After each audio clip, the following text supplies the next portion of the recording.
Salam Bahagia. This is ASEAN Today, your monthly look at dynamic Southeast Asia. I'm Raymond Goh of Malaysia's TV3 in Kuala Lumpur. And I'm Dalton Tanonaka of Indonesia's Metro TV at the ASEAN Secretariat in Jakarta. Thank you very much for joining us. We begin here in Jakarta, where Lu Long Min emphasized ASEAN's position on a nuclear weapon-free region. This came on the same day, February 12th, when North Korea conducted its most powerful nuclear test yet in defiance of global concerns and sanctions. Condemnation was immediate from countries including South Korea, Japan, and the United States. The test in northeast North Korea was apparently a show of force by new leader Kim Jong-un ahead of nuclear talks at the United Nations. The ASEAN Secretary General told a regional forum that while Southeast Asia remains nuke-free, no member should be complacent. 2 members of a television crew held hostage for 8 months in the Philippines were released. The rebel group Abu Sayyaf claimed responsibility for taking Ramalito Vea and Rolando Letrero hostage last year, along with Jordanian Bakir Atiani. He was a reporter for Al Arabiya TV and had asked the 2 Filipinos to help him report on the rebel group. The men released on February 2nd said they had been treated well while in captivity, but were glad that the ordeal was over. The Abu Sayyaf is fighting for an independent Islamic nation in the southern Philippines. The United Nations High Commissioner for Refugees is calling on Myanmar's government to help solve the ongoing crisis involving Rohingya Muslims. Myanmar currently regards the estimated 800,000 Rohingyas in Myanmar as illegal immigrants from Bangladesh. But UN spokesperson Vivian Tan says Myanmar must give the Rohingyas citizenship so that fewer of them attempt dangerous journeys to seek refuge elsewhere. Tan says roughly 500 Rohingyas drowned last year trying to leave Myanmar. Tan also called on other countries in the region, including Thailand and Malaysia, to accept Rohingya refugees. Myanmar is getting a financial helping hand from the World Bank. A loan of $165 million is being provided to support economic reform, specifically the building of energy infrastructure. The World Bank is also giving an $80 million grant to build social infrastructure such as schools, healthcare centers, and roads in 640 villages across the country in the next 6 years. A police officer was arrested in Thailand for allegedly smuggling in 20 elephant tusks. The arrest came after authorities were tipped off by an animal protection group. The officer was caught on February 2nd in Chumpon province, south of Bangkok. The tusks were found hidden in fertilizer bags. The suspect said he was paid $1,500 to smuggle the tusks. He was charged with violating Thailand's Wild Animal Preservation and Protection Act. Thailand is scheduled to host the Convention on International Trade in Endangered Species in March, and trade in ivory is expected to be high on the agenda. And Thai customs officials seized more than 2,000 live snakes in the cargo terminal of Suvarnabhumi Airport on February 7th. They were hidden in 200 fruit boxes shipped from Hong Kong, worth an estimated $18,000. Authorities have been tipped off on the illegal shipment, and they are now investigating the company that sent the snakes. The reptiles are being kept at a wildlife center in Ratchaburi. Thousands of mourners gathered in Cambodia's capital Phnom Penh on February 4th as the kingdom cremated its father king. The ceremony was part of a week-long funeral for Norodom Sihanouk. He died last October, having led the country for 60 years. After religious ceremonies led by chanting monks, Sihanouk's widow and son, King Norodom Sihamoni, symbolically lit the funeral fire. Some of Sihanouk's ashes were scattered on the Chatomuk River, the remainder taken to the royal palace, where they are being stored in a royal urn. Festive Lunar New Year celebrations were held throughout the region on February 10th. In Manila, hundreds massed in Manila's Chinatown to watch traditional lion and dragon dances. They're believed to bring good luck to businesses. In Yangon, residents observed the day by praying at temples and asking for success in the year of the snake. Streets were blocked off so vendors could sell related items, and people came mostly to enjoy the festivities.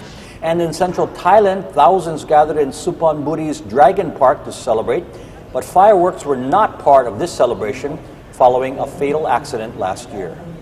Myanmar is letting its wine business out of the bottle as it further opens to the world. ASEAN Today's Zelda Savitri reports on the grape-growing efforts of domestic winemakers. The hills of Shan State in northeast Myanmar is where local winemakers cultivate their precious crops. The challenges are significant, with short days in the peak budding season and outbreaks of fungal attacks. Only a few grape varieties are able to grow here. The white wine is the Sauvignon Blanc is the best white wine in Myanmar. In December, January, we have nighttime 2-3 degrees only. It's cold, and that produces nice aromas which especially white wine has to live from. And the acidity which we need for white wine. Vineyards sit at more than 1,000 meters above sea level, the altitude a major factor in their success. Proximity to the major tourist hub of Inle Lake also helped raise the industry's profile. Inle Lake is a very touristic place. It receives almost all the tourists who come to Myanmar. They come to see Inle Lake. And we have started to become a tourist attraction of the lake. So we have more and more tourists. From Shiraz to Chardonnay, the products are mainly destined for the tourist hotspots of Yangon, Mandalay and Bagan. Tourists are often surprised to be able to sample a bottle of locally grown wine. I like the Pinot Noir a lot. It had aromatic qualities that are a little bit different from what we do, but with interesting character. It'll take a few more years for domestic winemakers to see a sizable jump in demand. But like the rest of the country, the wine industry is being uncorked, counting on a rosy future. Zelda Savitri for ASEAN Today. More ASEAN Today is coming up shortly. Fashion fusion hits the catwalk in Jakarta, and how the Lunar New Year was celebrated by designer Sebastian Gunawan next.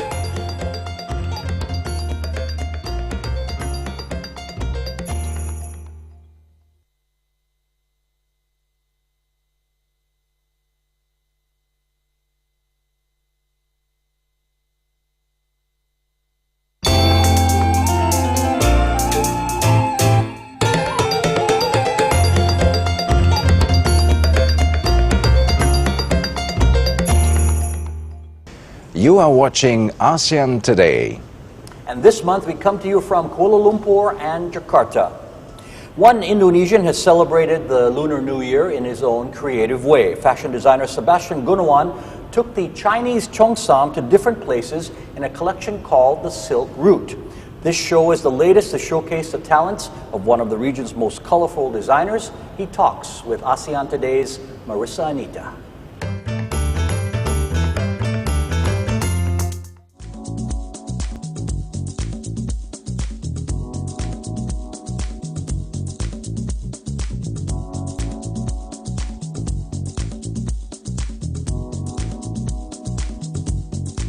La Route de la Soie, it's a silk road, if we say it in English.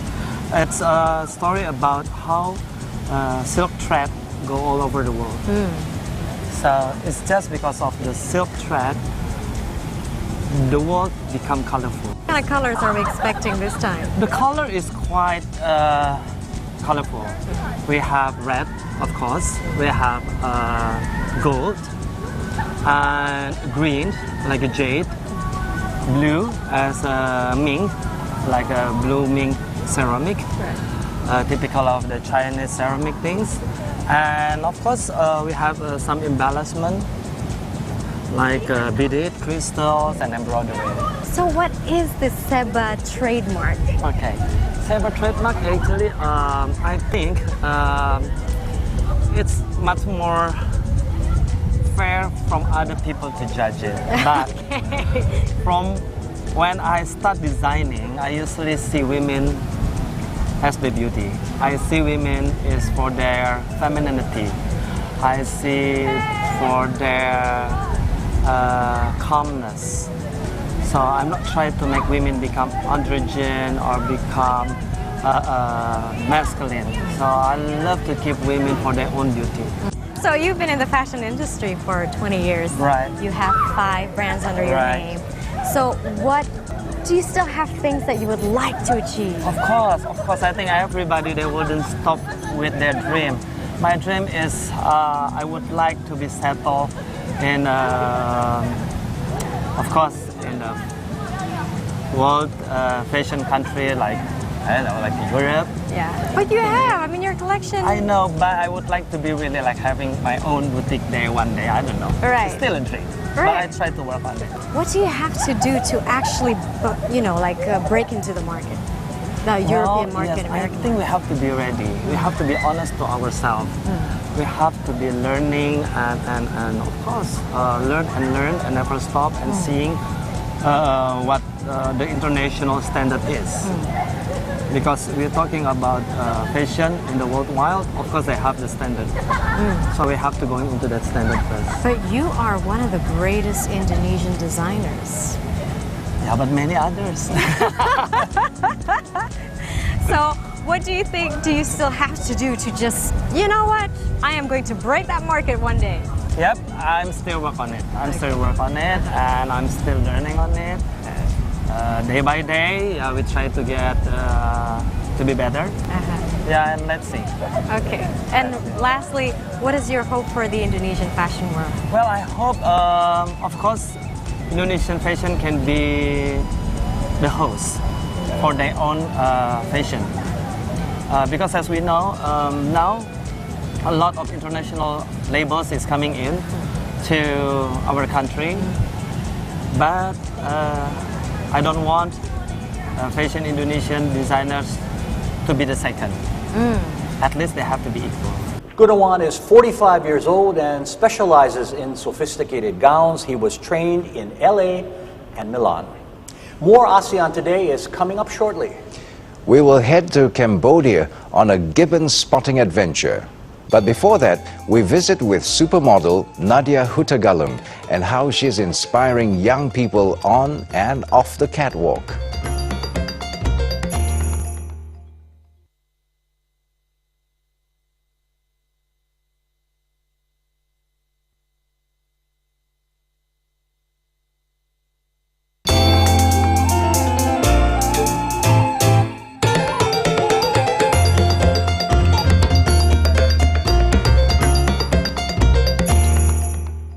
This is ASEAN Today. I'm Dalton Tanonaka in Jakarta.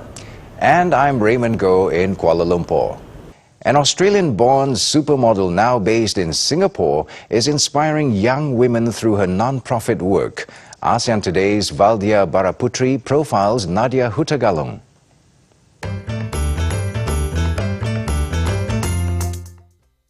She's one of the most familiar faces in Southeast Asia's fashion industry, having strutted down catwalks from Tokyo to Jakarta.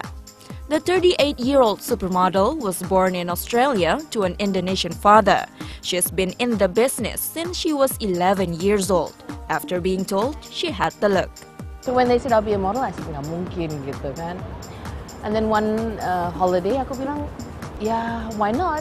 Ya, if I can make some pocket money, kenapa enggak gitu kan. Terus 2 minggu setelah itu dia bilang, ya udah Nat, kamu ke depan aja, 2 months. Another high-profile gig came her way last year when she joined the regional version of the hit American show America's Next Top Model. Now she was in a mentoring role to young women she inspired. Out of the spotlight, Hutagalung pursues her passion for environmental awareness. She is the ambassador of the World Wildlife Fund's Earth Hour in Singapore, and she created the website Green Kampung that focuses on sustainable living resources. And at the moment juga, the last few years aku sibuk dengan building the first eco house in Singapore dan banyak kerjaan soal lingkungan, environmental work. Not many young people find success on high fashion runways. Hutagalung did, and is now using her celebrity status to promote causes that affect everyone, no matter what they do or where they live. Valdia Baraputri for ASEAN Today. Here are several events on the ASEAN calendar. March is a colorful month in Myanmar with pagoda festivals in full swing. But one of the most popular celebrations is at Shredagon Pagoda in Yangon on March 6th. Raptor Watch in Malaysia is a chance to see thousands of migrating birds of prey. This year it's on March 9th and 10th in Tanjung Tuan. And near Hanoi, Vietnam, thousands of pilgrims make their way to the Hoang Tik Cave during the Perfume Pagoda Festival through mid-March. Animal lovers are getting a unique chance to get up close to an endangered species in Cambodia. ASEAN Today's Robert Harianto is our guide.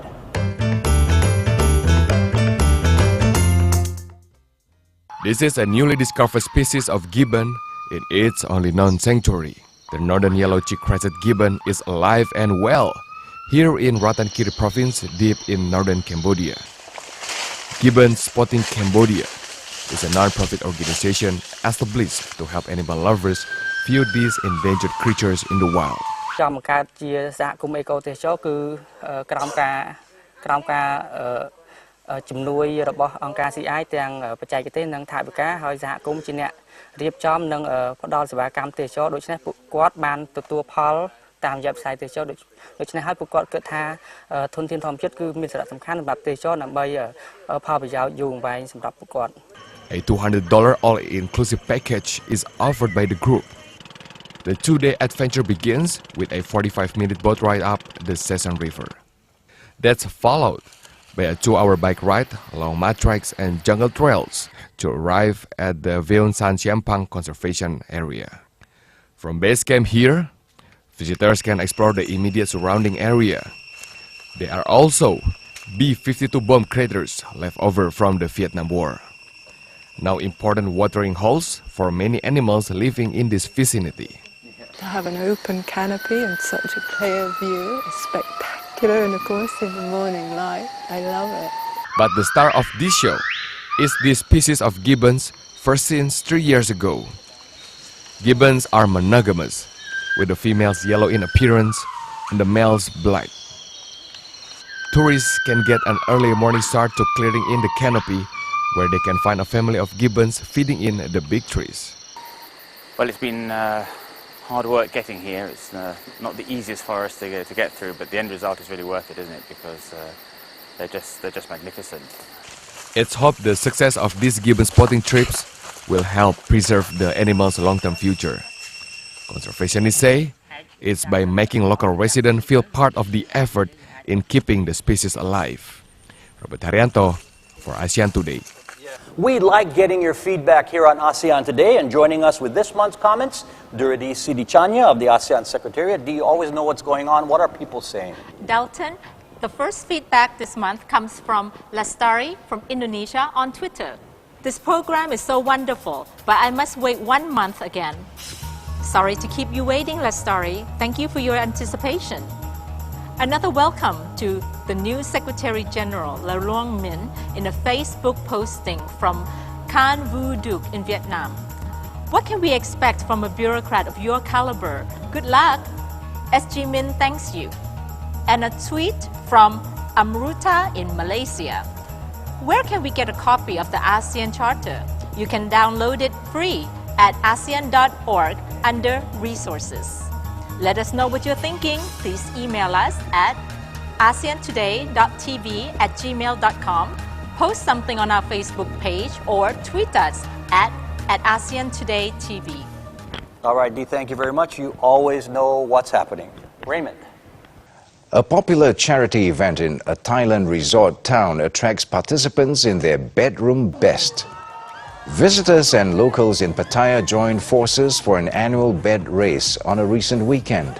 32 teams of 6 people each outfitted their beds and themselves in the annual 1.5-kilometer contest. Competitors rolled out in staggered starts, each shooting for the fastest time. This race began 5 years ago with competitors pushing hospital beds, but evolved into something more colorful and fun. The money raised went to non-profit groups and charities.